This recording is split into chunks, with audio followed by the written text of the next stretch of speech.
우리가 함께 출애굽기에 있는 말씀을 묵상하고 있습니다. 출애굽기에서 가장 중요한 사건은 이스라엘 백성이 하나님의 인도하심 따라 애굽에서 탈출하여 광야 생활을 보내고 이제 하나님께서 주시겠다 약속하신 약속의 땅에 들어가기까지의 과정을 담고 있는 게 바로 출애굽기의 중요한 내용이라고 할 수 있습니다. 그 중에서도 우리가 지금 읽고 있는 이 24장은 딱 중간쯤이잖아요. 그래서 어떻게 보면 출애굽기에서 가장 중요하고 성경 전체에서 가장 중요한 핵심이라고 할 수 있습니다. 왜냐하면 출애굽기 20장부터 23장까지는 하나님께서 이스라엘 백성들에게 주신 십계명을 비롯하여 율법을 기록하고 있어요. 십계명에 대한 그리고 그에 대한 자세한 여러 가지의 율법들을 출애굽기 20장부터 23장까지 기록하고 있고, 그리고 오늘 본문 24장이 있고, 이제 이 뒤에 25장부터 31장까지는 하나님께서 모세에게 그리고 이스라엘 백성에게 주신 성막에 관한 게 나옵니다. 그러니까 20장부터 31장까지를 생각해 보면 마치 이런 거죠. 어느 한 커플이 연애를 하다가 너무 사랑스러워요. 그래서 우리가 앞으로 이렇게 저렇게 함께 잘 살아보자 하고 서로 뜻을 모으고 동의를 하여 결혼을 합니다. 그리고 이제 신혼집에 들어가 함께 살게 되죠. 마치 오늘 본문은 딱 그 이야기예요. 하나님께서 이스라엘 백성들에게 언약을 줬어요. 율법을 줬단 말이에요. 이렇게 행하라.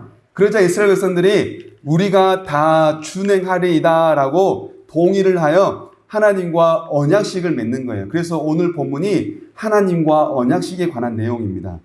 그리고 나서 하나님과 언약을 맺은 자들이 이제는 그 신혼집과 같은 성막에서 하나님과 어떻게 살 것인가에 대한 이야기가 출애굽기 20장부터 31장까지 딱 핵심 부분에 등장하게 되죠.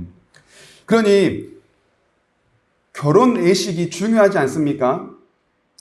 부부가 함께 살면서 많은 것들이 중요하지만 결혼 예식이 중요한 것처럼 우리 역시 하나님과 관계를 맺으며 살기에 가장 중요한 것 하나를 꼽아보라면 하나님과 언약을 맺은 사건. 그러니 오늘 본문은 하나님을 믿는 성도로서 그 언약식을 맺는 성도로서 가장 중요한 하나님의 말씀이라고 할 수 있습니다.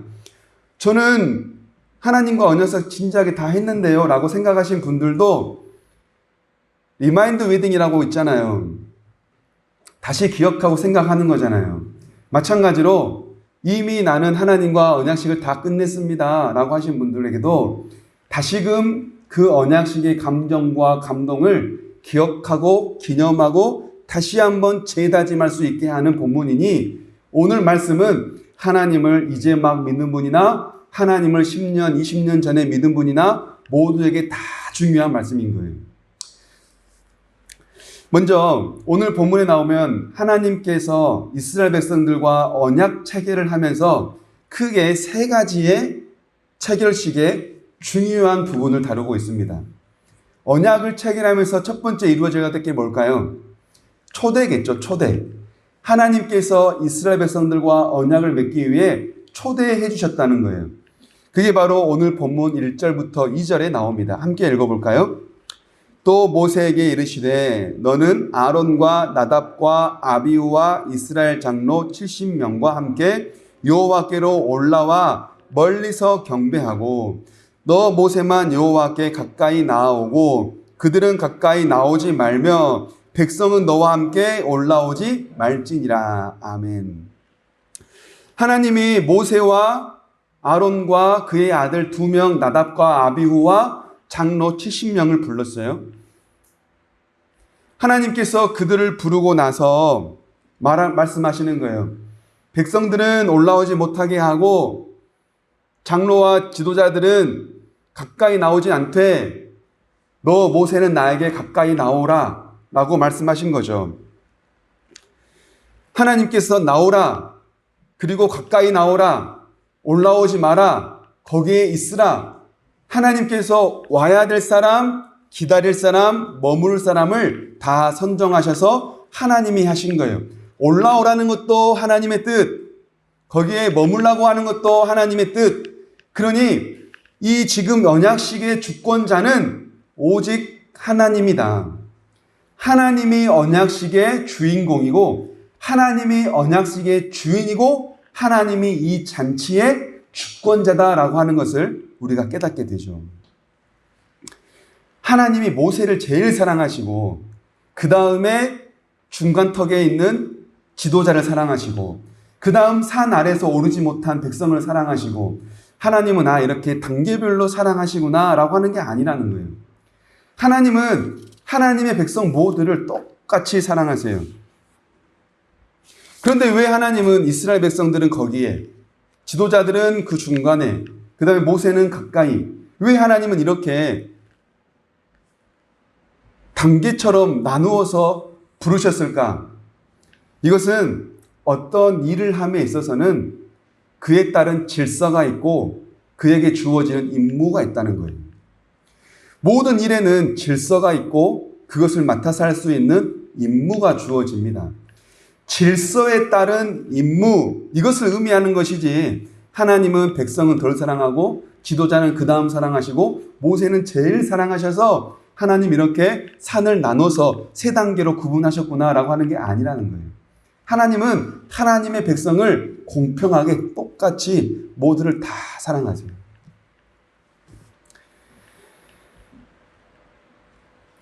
주어진 임무와 질서가 있다라는 것을 생각해 볼 때 모세, 하나님께 가까이 나아가 중재자로서 이스라엘과 하나님 사이에서 그 역할을 감당했던 것을 보면 여기서 우리는 한 사람을 떠올려 보게 되죠.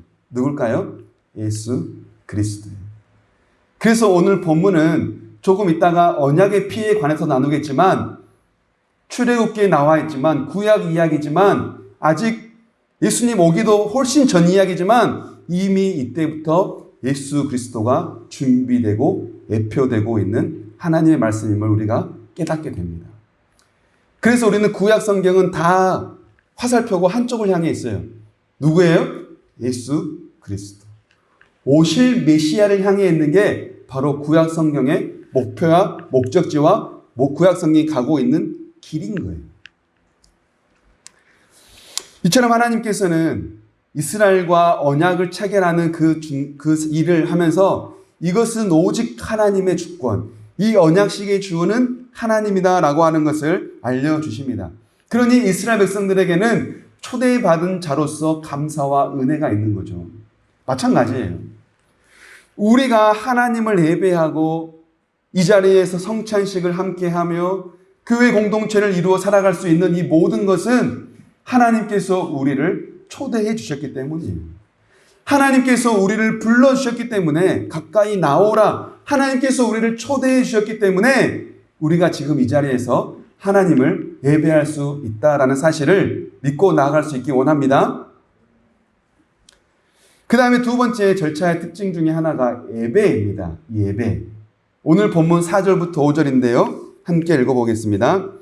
모세가 여호와의 모든 말씀을 기록하고 이른 아침에 일어나 산 아래에 제단을 쌓고 이스라엘 12지파대로 12기둥을 세우고 이스라엘 자손의 청년들을 보내어 여호와께 소로 번제와 화목제를 드리게 하고. 아멘.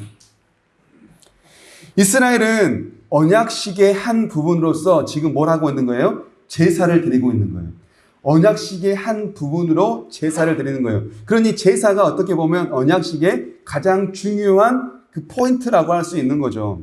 이때 모세가 어때요? 제사를 드리기 위해 언약식의 한 일부분인 제사를 드리기 위해 어떻게 했대요?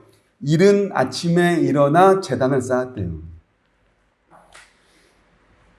하나님과 언약식을 맺는 건 결혼식과 똑같다 했어요. 비슷하다고 했습니다. 여러분 결혼식 하셨잖아요. 결혼식 날 늦잠 잔 사람 있습니까? 결혼식 날 늦잠 잔 신부 있을까요? 결혼식 당일 날 늦잠 자는 신랑 있을까요? 뭐 여기 계시다고 하면 제가 할 말은 없지만 얼마나 설레고 얼마나 기다리는 마음으로 밤을 꼬박 새서 그 아침을 맞이할까요? 모세가 아침에 일찍 일어나 제단을 쌓았다는 건 그만큼 지금 이 제단을 쌓기에 기다리고 고대하고 설레었다는 거예요. 그만큼 그 마음에 감사와 기쁨과 그 은혜가 있었다는 것을 우리가 생각해 보게 됩니다. 그런데 이 제사를 드리기 전에 이스라엘 백성들이 한 가지를 고백해요. 뭐라고 고백하죠? 여호와께서 하신 말씀 모든 것을 우리가 준행하리이다. 우리가 준행하리이다. 하나님이 주신 율법과 하나님이 주신 계명을 우리가 다 준행하겠습니다 라고 고백한 거예요. 이게 바로 뭡니까? 하나님이 주신 율법에 대한 동의와 결단이에요. 하나님께서 우리에게 주신 이 율법을 우리가 동의하여 그렇게 살겠노라고 뭐 한다는 거예요? 결단하겠다는 거예요. 결단한다는 거예요. 한마디로 말하면 뭡니까? 아멘. 네, 그렇게 하겠습니다. 그렇게 하기를 원합니다. 지금 이스라엘 백성들은 아멘 한 거예요. 하나님의 율법 앞에. 이게 바로 이스라엘 백성들이 언약식을 체결할 때의 마음 자세였던 거예요. 하나님의 뜻에 동의합니다. 네, 하나님의 법에 동의합니다.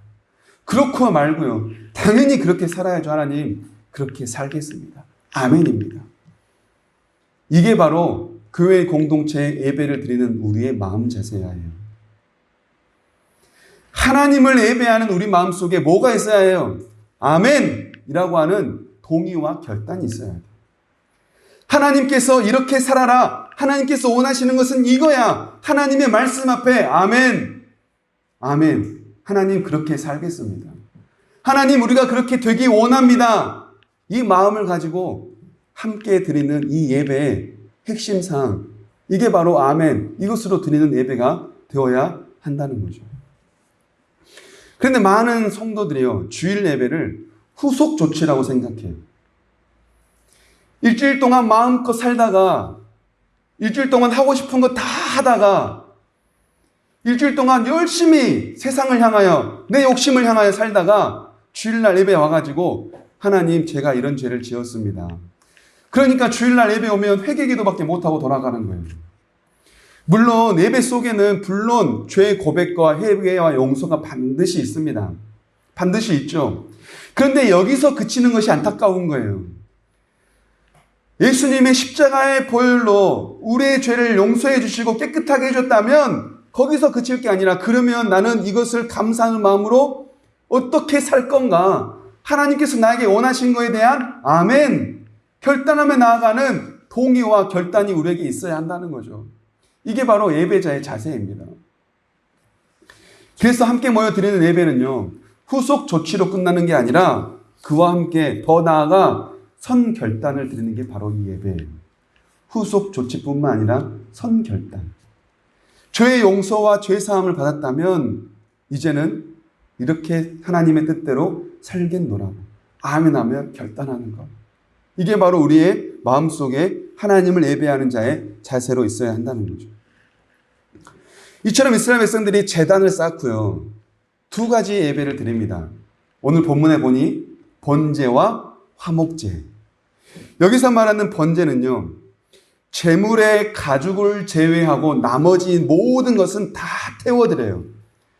그래서 하나님께 전부 다 태워드리는 것, 모든 것을 다 태워드리는 것, 가죽을 제외한 모든 것을 다 태워드리는 걸 바로 번제라고 말합니다.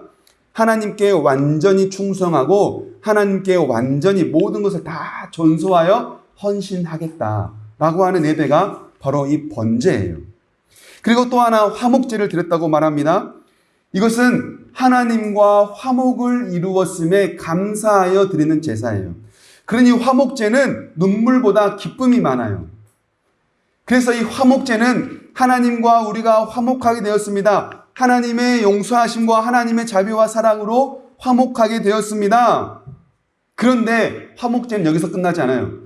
하나님의 자비와 사랑으로 화목하게 되었으니 그 힘으로 우리도 교회 공동체와 이웃과 화목하며 살겠습니다라고 결단까지 나아가는 게 화목제사예요. 그래서 이 화목제사 때는 하나님께 드려진 제물의 일부분을 이웃들과 나눠 먹어요.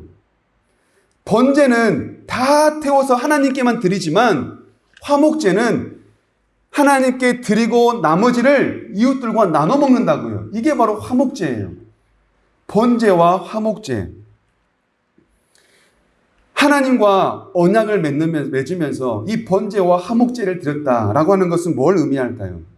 하나님과의 언약은 뭘 의미합니까? 나의 모든 것을 다 태워드리겠습니다. 나의 모든 것 하나님만 충성하며 하나님께만 헌신하며 살겠습니다. 이 결단이 있는 게 바로 언약식이에요. 하나님과 화목을 이룬 것처럼, 하나님의 사랑과 자비로 화목을 이룬 것처럼 나도 그 사랑을 힘입어 하나님의 사랑으로, 예수 그리스도의 사랑으로 이웃과 화목을 이루어 살겠습니다. 교회의 공동체와 화목을 이루어 살겠습니다. 이 결단이 있는 게 바로 화목제요. 그게 바로 언약식의 가장 중요한 결단이자 고백이라는 거죠.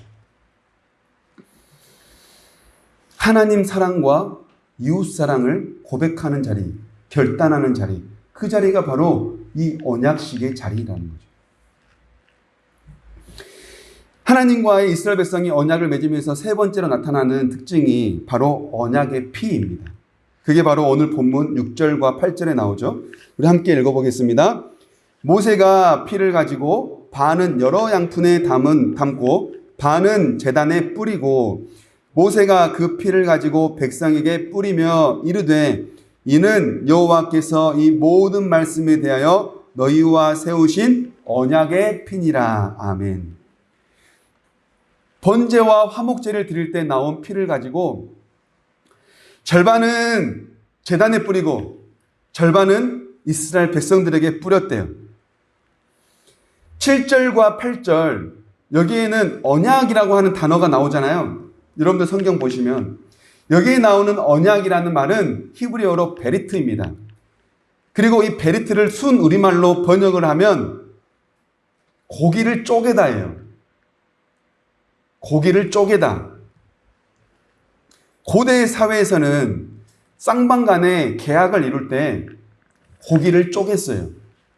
그리고 고기를 양쪽에 딱 놓고 그 사이를 계약을 맺은 둘이 함께 지나 걸어갔어요.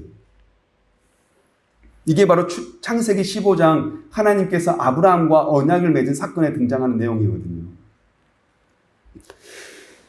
양쪽에 고기 두 덩이를 놓고 그 사이를 지나가는 것, 피가 흥건한 바닥이지 않겠습니까?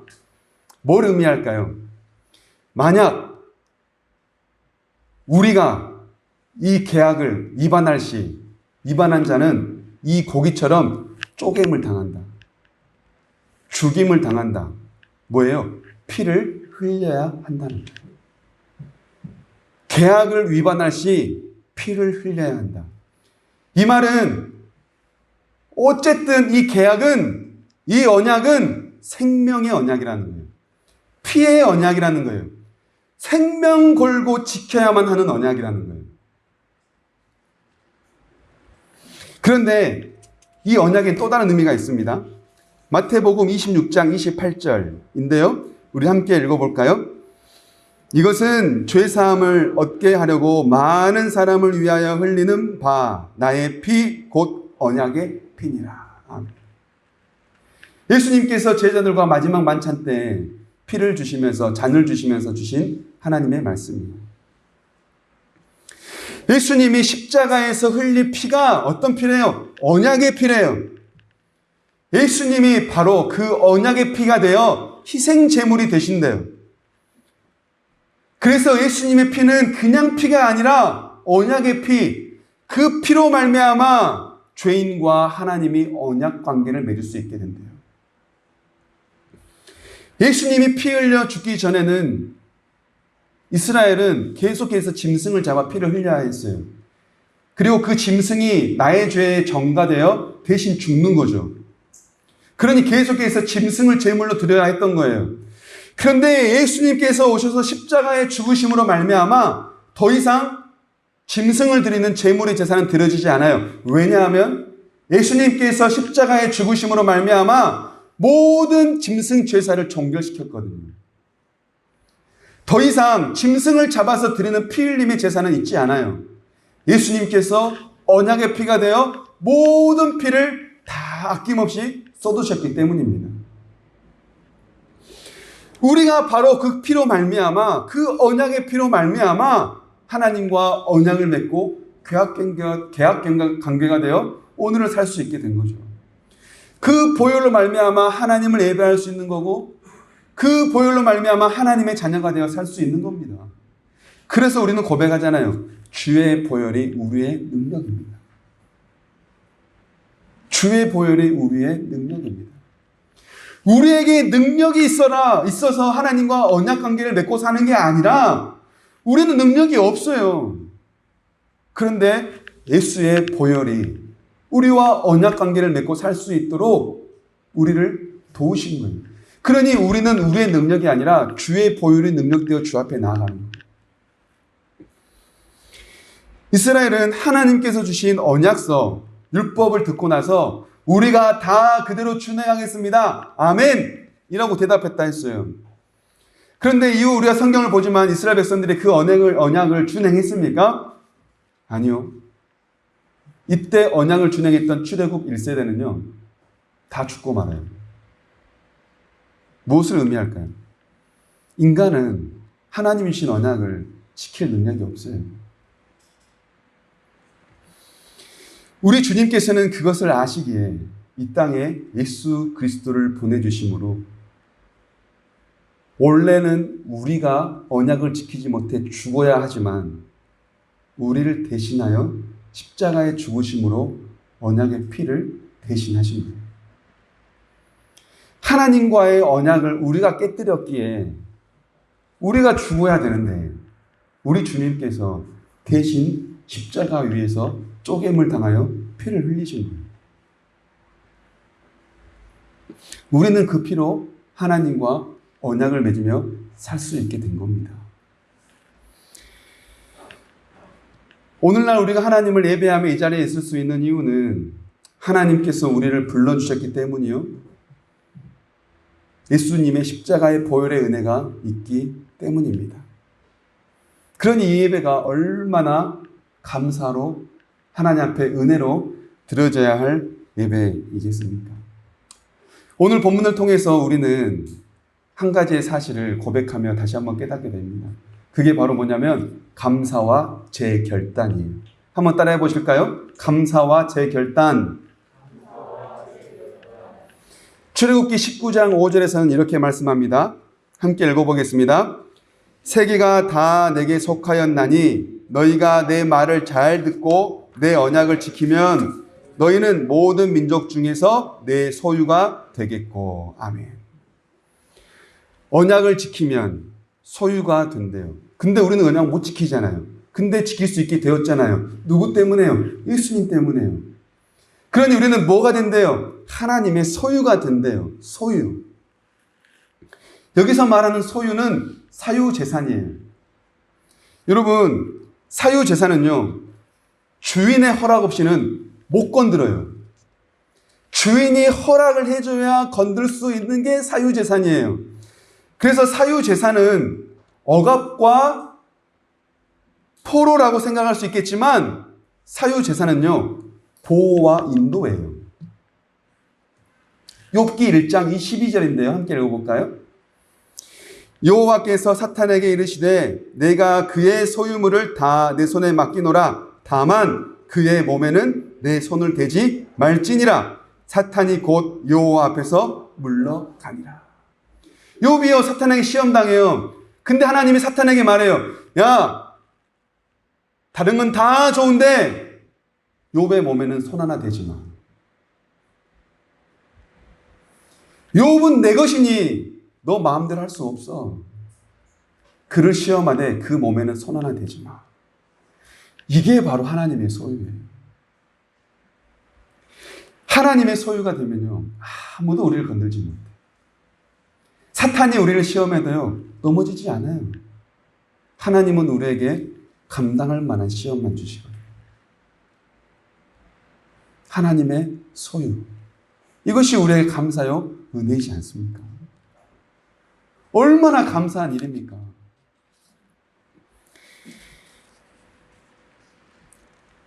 오늘날 우리가 하나님과 언약을 맺어 산다라고 하는 건 무엇으로 우리가 알 수 있을까요? 첫 번째가 세례입니다. 세례.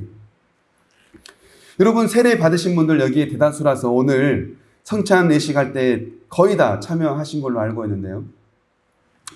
세례 받은 날짜 기억하세요? 세례 받은 교회 기억나십니까? 세례를 집례하신 목사님 생각나세요? 누구와 함께 세례 받았는지 세례 동기들이 생각나십니까? 날 수 있고 안 날 수도 있겠죠. 근데 이보다 더 중요한 질문이 있어요. 세례 때 한 서약이 생각나세요? 서약을 했던가? 여러분, 서약 안 하면 세례 못 받아요. 서약 했을 거예요. 반드시 했을 거예요. 서약 안 하면 세례 못 받거든요. 근데 뭐라고 서약했는지 기억나세요? 대부분 이렇게 서약합니다. 세례를 받을 때 손을 딱 들고 마지막 아멘으로 하거든요. 뭐라고 서약하냐면 손을 들고 다 이렇게 서약했을 거예요. 여러분은 죄인임을 믿으며 오직 하나님의 은혜로 구원 얻음을 믿습니까? 여러분은 예수 그리스도께서 하나님의 아들 되심을 믿고 구원자이신 예수님만 따르기로 서약합니까? 여러분은 죄악을 버리고 성령님의 도움으로 예수 그리스도를 따르며 살기로 서약합니까? 여러분은 교회에 복종하고 덕을 세우며 교인으로서 의무와 권리를 다하기로 서약합니까? 그리스도의 몸된 교회에서 충성하기를 서약하냐는 질문이에요. 마지막 질문은요. 그리스도만 따르기로, 하나님만 따르기로, 하나님께만 순종하며 복종하며 살기로, 내가 죄인임을 고백하며 예수님의 십자가의 보혈로 하나님의 자녀가 되었음을 믿느냐고 서약했다는 거예요. 여러분 기억나세요?